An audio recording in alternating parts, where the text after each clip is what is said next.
This year, renewable energy, including bioenergy, was at the centre of attention thanks to COP21.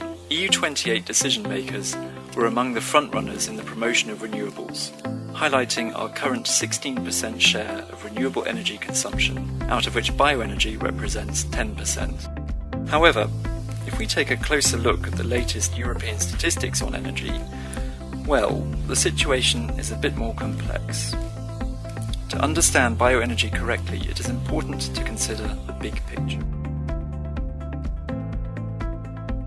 In fact, the European Union remains highly dependent on imported fossil fuels. The average 28 energy dependence was 53.4%. This share continues to increase for oil, gas and coal. In comparison, China and the United States have a far lower energy dependence at just under 20%. Besides weakening the EU geopolitically, the European Commission estimates that imports are creating massive GDP leakage, amounting to a loss of up to €1 billion per day. The way to recover independence is well known. We need to develop renewable energy while improving our energy efficiency. In fact, apart from being environmentally friendly, renewables tend to be locally sourced. Let's take the example of bioenergy. Compared to fossil fuel, only 4.4% of bioenergy is imported annually, which represents 5.6 million tonnes of oil equivalent. This amount is 100 times less than our oil imports. Can bioenergy help reduce EU energy dependence? The figures suggest it can. Did you know that bioenergy for heat, electricity and transport represents 60% of all renewables consumed in Europe and is actually the leading European source of green energy?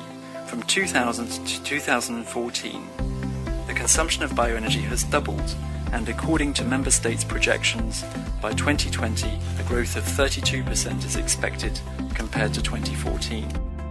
There is substantial room for improvement in some sectors. Heating and cooling, for example, represents 50% of total EU energy consumption, of which 82% is provided by fossil fuels and 16% by bioenergy.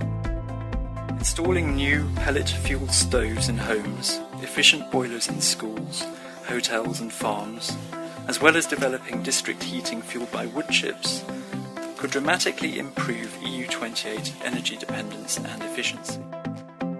Regarding the biomass resource, 2/3 of bioenergy consumed in Europe comes from woody biomass. What is not well known is that European forests have actually been constantly growing over the last decades, both in size and density. EU28 forests reached 26 billion cubic meters, meaning that all forests increased in volume by 34% over the last quarter of a century.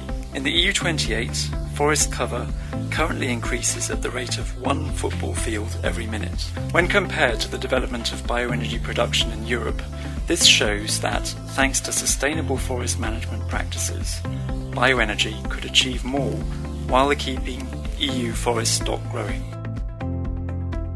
Besides multiple environmental benefits, bioenergy is also a leading employer in the renewable field, with 500,000 people working in the sector. This is equal to the number of jobs created in the wind and solar sectors combined. But this upward trend cannot be taken for granted. In 2015, European investment in renewables, including bioenergy, decreased by 21%. In a time of low oil prices, we need to keep our political ambitions strong, especially if Europe is ever to become number one in renewable energy. Fighting fossil fuel dependence will require strong policy measures, which always stem from strong general involvement and awareness. Well, now you know that you can count on bioenergy, and we hope that we can count on you to share this message.